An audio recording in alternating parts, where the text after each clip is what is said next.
5 menor de edad ang nasawi at isang nakaligtas matapos malunod sa isang pond sa Marawi City. Ang News Now sa report.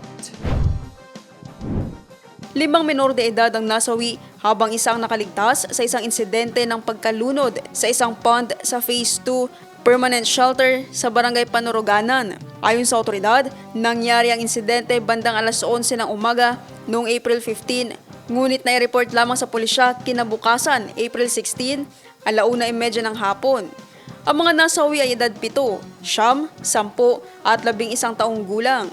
Nakaligtas naman ang isang 8 taong gulang bata.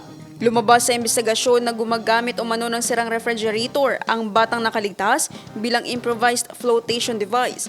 Habang itinutulak umano nito ang sirang refrigerator, ay nawalan umano ito ng balanse at nahulog. Sinubukan siyang sagipin ng kanyang mga kasama sa pamamagitan ng paglangoy. Pero pagdating sa malalim na bahagi, isa-isa rin umano silang nalunod.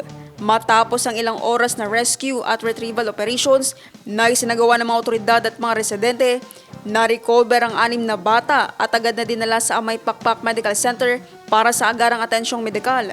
Gayunman, 5 sa kanila ang idineklarang dead on arrival ng attending physician ayon sa otoridad, habang si Fatma ay nakaligtas.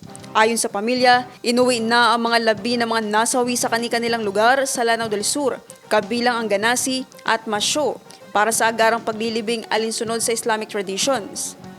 Naphtali Velarde, iMinds, Philippines.